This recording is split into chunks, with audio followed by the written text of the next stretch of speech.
অন্যদিকে টানা বৃষ্টির জেরে একাধিক জেলা বিপর্যস্ত পরিস্থিতি নিয়ে উদ্বিগ্ন নবান্ন। বিভিন্ন জায়গায় তৈরি হচ্ছে বন্যা পরিস্থিতি মোকাবিলায় জেলা শাসকদের ছুটি বাতিল। এছাড়াও জেলা এবং মহকুমা স্তরে কন্ট্রোল রুম চালু করার নির্দেশ নবান্নের তরফে।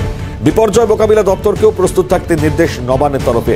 আর এই মুহূর্তে বিপ্লব চক্রবর্তী আমাদের প্রতিনিধি রয়েছেন টেলিফোন লাইনে, কথা বলবো। বিপ্লব, নবান্ন থেকে নির্দিষ্টভাবে বলা হচ্ছে কোন কোন পরিস্থিতিকে আরো বিশেষ করে ব্যবস্থা রাখতে হবে?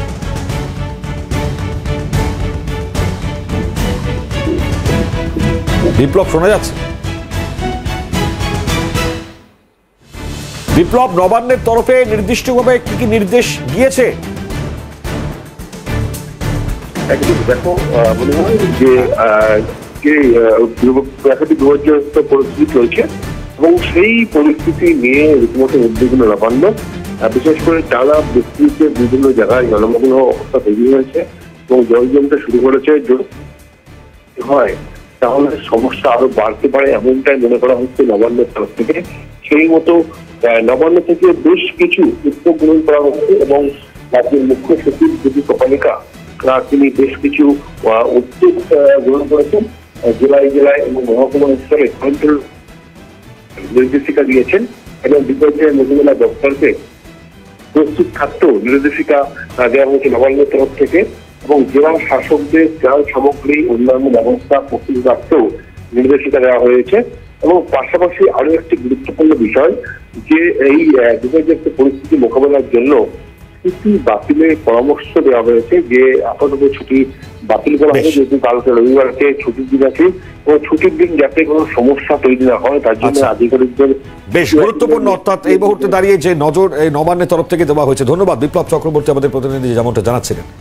আর একই সঙ্গে এই জায়গা থেকে দাঁড়িয়ে শহরে জল জমা পরিস্থিতিটা খতিয়ে দেখতে কেএমসি অর্থাৎ কলকাতা পুরসভায় হলো কন্ট্রোল রুম। এই মুহূর্তে আরো একটা খবর সামনে আসছে, আপনাদেরকে জানাচ্ছি। একদিকে নবান্নের তরফে তৎপরতা রয়েছে, অন্যদিকে কলকাতা পুরসভার তরফ থেকেও শহরের জল পরিস্থিতি খতিয়ে দেখতে কিন্তু তারা ইতিমধ্যে নেমেছে। এছাড়াও আপনারা দেখতে পাচ্ছেন, দেখুন বিমানবন্দরের ছবি, একাধিক বিভিন্ন জায়গার ছবি কিন্তু সামনে এসছে। ফলত এই কন্ট্রোল রুম থেকে সম্পূর্ণ পরিস্থিতি তারা নজরে রাখছেন, যেখানে প্রয়োজনীয় যা পদক্ষেপ নেবার তারা তা করবেন বলেই আপাততভাবে আমরা জানতে পারছি।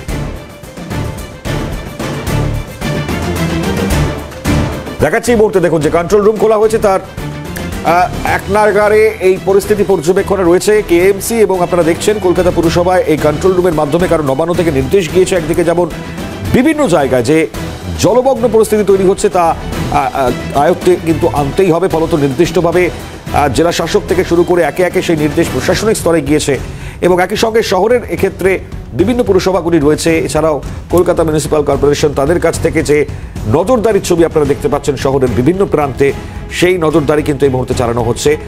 যদিও আজ সকাল থেকে জলমগ্ন পরিস্থিতি শহরের বিভিন্ন প্রান্ত, সেখানে জল যে পরিস্থিতির আকার ধারণ করেছে এবং সেই জল নামানো তৎপরতার সঙ্গে সেটা অবশ্যই দরকার। ছবিটা জানবার চেষ্টা করব। খালেদ জামাল রয়েছেন আমাদের প্রতিনিধি টেলিফোন লাইনে। খালেদ, কেএমসির তরফে নজরদারি চলছে, একটু জানাও সংক্ষেপে পরিস্থিতি কি দেখা হচ্ছে।